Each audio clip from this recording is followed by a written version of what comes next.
I love to add volume to my wigs.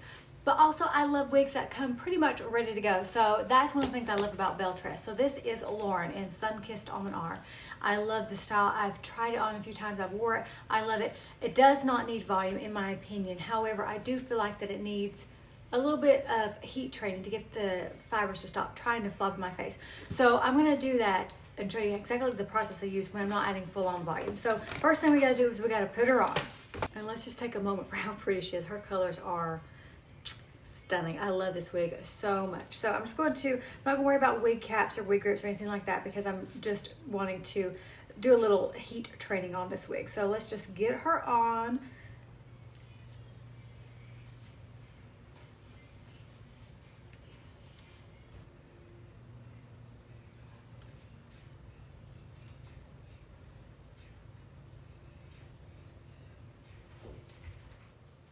As you can see, she has a really good volume, which I love, but right here is trying to go a little bit face floppy. So I'm going to use my Envy Airstyler. I'm just going to use the bottom part. I'm not going to actually use any of the attachments because I just need it to blow air. So with the great thing about this is you can control how much heat that you want to use. So there's like a light, medium, and then there's a high. So I'm going to use the high because this is a heat-friendly wig. I can use the hottest setting on this Envy Airstyler. What I'm going to do is first we're just going to brush through, make sure there's no tangles or anything of the sorts.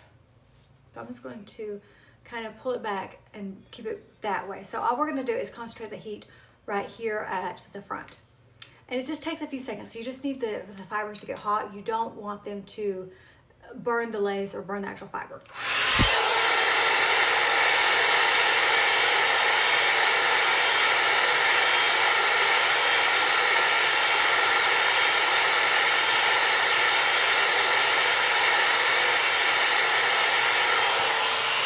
So I'll do it for a few seconds and then I test and see, and I can feel it. It feels hot. It's not burning or anything like that. So we just want to then make sure that the hair is going to cool in the direction that I want it to. So I'm gonna let it cool here for a second and then let's check her out.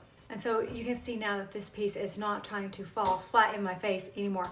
It's going to stay out of my face. I could keep repeating this and do this a few more times if I wanted to, but I love the way that Lauren lays. I just needed that piece to not be quite so much of a face flubber, but look how pretty this one is.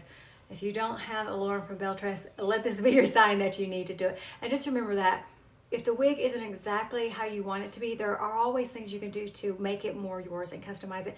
And everything's not always going to be perfect for you out of the box because we are all different. So what you like, I may not like.